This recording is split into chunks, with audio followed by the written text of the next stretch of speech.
இன்னைக்கும் முதல்வர் விஜய் அவரை சட்டமன்றத்துக்கு உள்ள வர்றப்ப எதிர்த்துக்கிட்டே வந்த உதயநிதி, அதேபோல அவருடைய கும்மல்களான திமுக எம்எல்ஏக்கள்.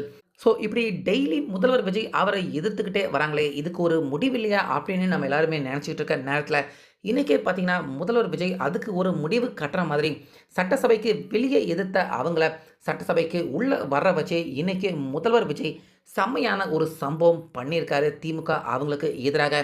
இதனால் எதிர்க்கட்சி தலைவராக இருக்கிற உதயநிதி ஸ்டாலின் அவர் வேற வழி இல்லை, கரெக்டாக உள்ள நிற்க வச்சு முதல்வர் விஜய் உதயநிதி அவரை வேற வழியே இல்லாமல் பதில் சொல்ல முடியாமல் லாக் பண்ணுறாரு. ஸோ இதன் காரணமாக வேற வழியே இல்லாமல் இன்னைக்கு எதிர்க்கட்சி தலைவர் உதயநிதி பார்த்தீங்கன்னா முதல் முறையாக முதல்வர் விஜய் அவர் ஏற்றின அந்த தீர்மானத்துக்கு நம்ம எதிர்க்க முடியாதே, எதிர்த்தா மக்கள் நம்மளை திட்டி காரி துப்புவாங்க அப்படின்னு வேற வழி இல்லாமல் முதல்வர் விஜய் அவர் சொல்லியிருக்க அந்த தீர்மானத்துக்கு வரவேற்பு தெரிவிச்சிருக்காரு, ஆதரவு தெரிவிச்சிருக்காரு. அதாவது விஜய் அவர்கள் சொன்ன ஒரு விஷயத்துக்கு ஆதரவு தெரிவிச்சிருக்காரு உதயநிதி. ஸோ அப்படிப்பட்ட செம்மையான ஒரு மாசான சம்பவத்தை தான் இன்னைக்கு உதயநிதி ஸ்டாலின் அவரையே தன்னுடைய பக்கம் இழுத்த நம்ம முதலமைச்சர் விஜய் அப்படிங்கிற மாதிரியான ஒரு நிகழ்வு இன்னைக்கு சட்டசபையில் எல்லாருடைய கவனத்தையுமே இருக்கிற மாதிரியான இந்த சம்பவம் நடந்திருக்கு. இன்னைக்கு சட்டசபை அதிர்ந்த தருணம் அது அப்படின்னே சொல்லலாம். அப்படி முதல்வர் விஜய் வெளியே விஜய் அவர்களை திட்டிக்கிட்டு இருந்த அந்த உதயநிதி அவரை அப்படியே உள்ள சட்டசபைக்கு உள்ள வச்சு தன்னுடைய பக்கம் இழுத்த முதல்வர் விஜய் அவருடைய அந்த செயல் தான் என்ன நடந்துச்சு இன்னைக்கு சட்டசபையில் அப்படிங்கிற முழு விவரத்தையுமே இப்போ இந்த வீடியோவில் பார்க்கலாம். ஸோ அதனால் வீடியோவை ஸ்கிப் பண்ணாமல் பாருங்கள். ஸோ நேற்று சட்டசபை முதல் நாள் நடந்துச்சு. முதல் நாள் எப்படியெல்லாம் ஆர்ப்பாட்டம் பண்ணாங்க, எப்படியெல்லாம் முதல்வர் விஜய் அவரை விமர்சனம் பண்ணாங்க உதயநிதி அப்படிங்கிறத நம்ம பார்த்துருந்தோம். இப்படி இருக்க இன்னைக்கு இரண்டாம் நாள் நடக்குது. இன்றைக்குமே சட்டசபைக்கு உள்ளே வர்றப்ப வெளியே நின்றுக்கிட்டு ஒரு மாதிரியான கோஷம், வாயை தொடங்க, ரீல்ஸ் ஆட்சி, கதறல் சத்தம் கேட்கலையா இப்படிங்கிற மாதிரியான ஒரு வாசகங்கள் இது எல்லாத்தையுமே கத்திக்கிட்டு வாயில் கோஷம் போட்டுக்கிட்டு தான் இன்றைக்கி உதயநிதி அவர் கூட திமுக எம்எல்ஏக்கள் எல்லாருமே சட்டசபைக்கு உள்ளே வந்திருக்காங்க.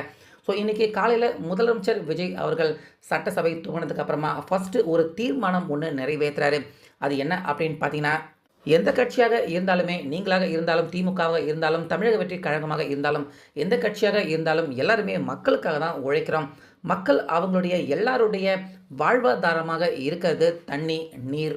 அதனால் தண்ணி பிரச்சனை மக்களுக்காக இருக்கக்கூடிய அந்த மிகப்பெரிய பிரச்சனையை நம்ம எல்லா கட்சியினர்களுமே ஒன்று சேர்ந்து அதை நம்ம மக்களுக்காக செய்து கொடுக்கணும் அப்படின்னு எல்லா கட்சியினர்கள் அவங்க எல்லாருடைய ஆதரவையும் பார்த்தீங்கன்னா முதல்வர் விஜய் அவர்கள் இன்னைக்கு பேசின அவருடைய அந்த உரையில் ஒரு முக்கியமான தீர்மானத்தை நிறைவேற்றணும் அப்படின்னு சொல்கிறாரு.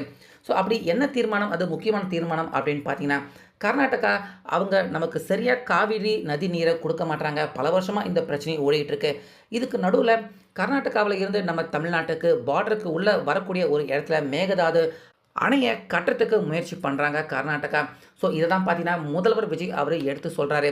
நம்ம மேகதாது அணையை கட்டக்கூடாது அப்படின்னு நம்ம எல்லாருமே ஒன்றாக இணைந்து மத்திய அரசுக்கு நம்ம ஒரு தீர்மானத்தை நிறைவேற்றி அனுப்பணும். அதுக்கு இப்போ இந்த சட்டசபையில் இருக்கிற 234 தொகுதிக்கான எம்எல்ஏக்கள், எல்லா கட்சியினரை சேர்ந்த எம்எல்ஏக்கள், இப்படி எல்லாருமே இதுக்கு ஆதரவு கொடுங்க. முக்கியமாக எதிர்க்கட்சியாக இருக்கிற திமுக தரப்பு அவங்க கண்டிப்பாக முழு ஆதரவு இதுக்கு கொடுக்கணும். மேகதாது அணை கர்நாடகா அவங்க அந்த இடத்துல கட்டுறதுக்கு முயற்சி பண்ணிகிட்டு இருக்காங்க. அந்த கட்டுமான பணியை நிப்பாட்டணும். அவங்க அந்த இடத்துல அந்த டேம் அந்த அணையை கட்டிட்டாங்கன்னா தமிழ்நாட்டுக்கு காவிரி நதிநீர் வர்றதுல ரொம்ப பெரிய சிக்கல்கள் ஏற்படும். அது நடக்கக்கூடாது, அந்த அணையை கட்டக்கூடாது அப்படின்னு மத்திய அரசு அவங்கள வலியுறுத்துறதுக்கான அந்த தீர்மானத்தை நிறைவேற்றணும். எல்லாருமே அதுக்கு ஆதரவு கொடுங்க அப்படின்னு இப்போ இந்த இடத்துல பார்த்தீங்கன்னா திமுக அவங்களுமே இதுக்கு ஆதரவு கொடுக்கணும் அப்படின்னு முதல்வர் விஜய் மக்களுடைய நலனுக்காக நான் இதை கேட்குறேன் அப்படின்னு உதயநிதி அவர்கிட்ட கேட்குறாரு. ஸோ இதை கேட்டதுமே உதயநிதி கண்டிப்பாக பார்த்தீங்கன்னா நான் இதுக்கு ஆதரவு கொடுக்க மாட்டேன், ஏன்னா நான் ஆதரவு கொடுத்தா உனக்கு நல்ல பேர் வந்து விஜய் அவர்களுக்கு கிடைச்சிடும், அதனால் ஆதரவு கொடுக்க மாட்டேன் அப்படின்னு சொல்ல வேண்டியதானே உதயநிதி. அப்படி சொன்னால் தமிழக மக்கள் எல்லாருமே திமுகவை காரி துப்புவாங்க அப்படின்னு உதயநிதி அவருக்கு தெரிஞ்சிருக்கு. ஸோ இதனால் நாங்களும் இதை ஏற்றுக்கிறோம், தமிழக வெற்றி கழகம் முதல்வர் விஜய் அவர் சொல்லியிருக்க இந்த விஷயத்தை நாங்களுமே ஆதரிக்கிறோம் அப்படின்னு கொஞ்ச நேரம் ஏதோ டயலாக்லாம் பேசிட்டு கடைசியாக பார்த்தீங்கன்னா உதயநிதி அவர் ஆதரவு தெரிவிச்சிருக்காரு. இதை திராவிட முன்னேற்ற கழகம் சார்பாக நாங்கள் மனதார வரவேற்கின்றோம். இத்தனை வருஷமாக தொடர்ந்து எப்படியெல்லாம் உதயநிதி முதல்வர் விஜய் அவருடைய ஆட்சியை விமர்சனம் பண்ணார், ரீல்ஸ் ஆட்சி, கதவை சத்தம் கேட்கலையா, இப்படி எந்த மாதிரியெல்லாம் பேசினார் இந்த உதயநிதி. ஆனால் இன்னைக்கு சட்டசபைக்கு வெளியே கூட முதல்வர் விஜய் அவரை எதிர்த்து பேசிட்டு தான் உள்ளே வந்தார். ஆனால் உள்ளே வந்த அந்த உதயநிதி அவரை அப்படியே பொட்டி பாம்பாக அடக்கிற மாதிரி, இந்த காவிரி நதிநீர் மேகதாது அணையை கட்டக்கூடாது, நீங்கள் எல்லாருமே அதுக்கு ஆதரவு கொடுங்க அப்படின்னு சொன்னதுமே, நாங்கள் உங்களுக்கெல்லாம் ஆதரவு கொடுக்க முடியாது அப்படின்னு உதயநிதி அவரால் சொல்ல முடியல. ஸோ அப்படிப்பட்ட ஒரு இடத்துல வச்சு இன்றைக்கி முதல்வர் விஜய் அவர்கள் உதயநிதி அவரை லாக் பண்ணி தொடர்ந்து தன்னை விமர்சனம் பண்ண அந்த உதயநிதி அவரையே தனக்கு எதிராக லாக் பண்ணி கடைசியாக தனக்கே ஆதரவு தெரிவிக்கிற மாதிரியான ஒரு விஷயத்தை, செம்மையான சம்பவத்தை இன்றைக்கி சட்டசபையில் முதல்வர் விஜய் அவர்கள் செஞ்சிருக்காரு. ஸோ அங்கே நடந்த அந்த ஒரு சில சுவாரஸ்யமான வீடியோ கிளிப்பிங்க இங்கே நீங்களே பாருங்கள். மாண்புமிகு பேரவைத் தலைவர் அவர்களே, அரசியலே மக்களுக்கானது தான். அதே மாதிரி அரசியல் கட்சினாலே அது மக்களுக்காகத்தான். அது எல்லா அரசியல் கட்சிகளுக்கும் பொருந்தும். கொள்கையில நிலைப்பாட்டில் வேணும்னா வேறுபாடு இருக்கலாம். ஆனா மக்களுக்கான பிரச்சனைனா எல்லா அரசியல் கட்சிகளுமே மக்கள் பக்கம்தான் நிற்கும். நாங்களும் அப்படித்தான். மனசாட்சி உள்ள மக்களாட்சியாகவே இருக்கவே எங்கள் ஒரே விருப்பம். நமது விவசாயிகளுக்காகவும் நமது மக்களுக்காகவும் நின்றே ஆக வேண்டியது நம் கடமை, நம் உரிமை. எல்லாத்தையும் தாண்டி அதுதான் நம்ம உயிரான உணர்வு. நீராதாரம் தான் நம்மோட மிக முக்கியமான அடிப்படையான வாழ்வாதாரத்தில் ஒன்று. நதிநீர் உரிமையும் நம்முடைய மிக முக்கிய உரிமைகளில் ஒன்று. அதை பாதுகாத்தே ஆக வேண்டிய பொறுப்பு நம் அனைவருக்கும் உள்ளது. அந்த உணர்வோட அடிப்படையில் ஒரு தீர்மானத்தை நமது மாமன்ற உறுப்பினர்கள் அனைவரின் ஒப்புதலுக்காகவும் கொண்டு வர இருக்கிறோம். கட்சி வேறுபாடுகளை ஒதுக்கி வைத்துவிட்டு யாரும் யாரையும் குறை சொல்லாமல் ஒட்டுமொத்த தமிழ்நாட்டிற்காக நாம் அனைவரும் ஓரணியில் நிற்பவர்கள் என்பதை நிரூபிக்க வேண்டுமாறு அனைத்து சட்டமன்ற கட்சிகளின் அனைத்து உறுப்பினர்களையும் கேட்டுக்கொள்கிறோம். நம்முடைய சொந்தங்களான விவசாயிகளுக்காகவும் தமிழக மக்களுக்காகவும் கொண்டுவரப்படும் இத்தீர்மானத்திற்கு உங்கள் அனைவரின் ஆதரவையும் வேண்டுகிறோம். ஒருமித்த கருத்தோடு இதை நீங்கள் அனைவரும் நிறைவேற்றி தர வேண்டும் என அன்போடு கேட்டுக்கொண்டு இந்த தீர்மானத்தை படிக்கிறேன்.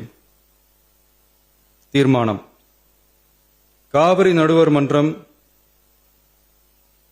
5/2/2007 அன்று அளித்த இறுதி தீர்ப்பையும் மாண்புமிகு உச்சநீதிமன்றம் 16/2/2018 அன்று அளித்த தீர்ப்பையும் மதிக்காமலும் சம்பந்தப்பட்ட படுகை மாநிலங்களின் இசைவை பெறாமலும் ஒன்றிய அரசின் எந்தவித அனுமதியை பெறாமலும் கர்நாடக அரசு தனிச்சையாக காவிரி நதியின் குறுக்கே மேகதாதுவில் அணை கட்ட முயற்சி மேற்கொள்வதை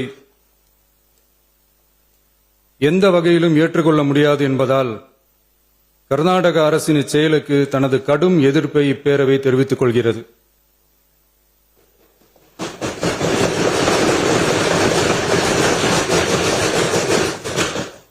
கர்நாடக அரசின் மேகதாது அணை திட்டத்திற்கு தொழில்நுட்பம், சுற்றுச்சூழல் உட்பட எவ்வித அனுமதியும் அளிக்கக்கூடாது என ஒன்றிய அரசை இப்பேரவை வலியுறுத்துகிறது. காவிரி நடுவர் மன்றமும் உச்சநீதிமன்றமும் காவிரி படுகை ஒரு பற்றாக்குறை படுகை என குறிப்பிட்டு படுகையின் மொத்த நீரினையும் படுகை மாநிலங்களுக்கு பகிர்ந்தளித்து விட்டதால் காவிரி படுகையில் புதிய திட்டங்களை மேற்கொள்ளவோ கூடுதலாக நீரை பயன்படுத்தவோ இயலாது. காவிரி பிரச்சனை இரு மாநிலங்களின் உணர்வுபூர்வமான பிரச்சனையாகும். ஆதலால் கர்நாடக அரசு மேகதாதுவிலோ அல்லது காவிரி படுகையில் வேறு எந்த இடத்திலோ அணை அல்லது எவ்வித புதிய நீர்த்தேக்க திட்டத்தை பிற படுகை மாநிலங்களின் இசைவு இன்றியும் ஒன்றிய அரசின் ஒப்புதல் இல்லாமலும் மேற்கொள்ளக்கூடாது என கர்நாடக அரசினை அறிவுறுத்துமாறு ஒன்றிய அரசை பேரவை வலியுறுத்துகிறது. கர்நாடக அரசின் விரிவான திட்ட அறிக்கையை பரிசீலிக்கவோ அதற்கு அனுமதி அளிக்கவோ கூடாது என்று மத்திய நீர்வள குழுமத்தையும் இப்பேரவை வலியுறுத்துகிறது. கர்நாடக அரசின் இந்த முயற்சியை முறியடித்து தமிழக விவசாயிகள் நலனை பாதுகாத்திட தமிழ்நாடு அரசு எடுக்கும் அனைத்து நடவடிக்கைகளுக்கும் இப்பேரவை தனது ஆதரவை ஒருமனதாக தெரிவித்துக் கொள்கிறது. இதை திராவிட முன்னேற்ற கழகம் சார்பாக நாங்கள் மனதார வரவேற்கின்றோம்.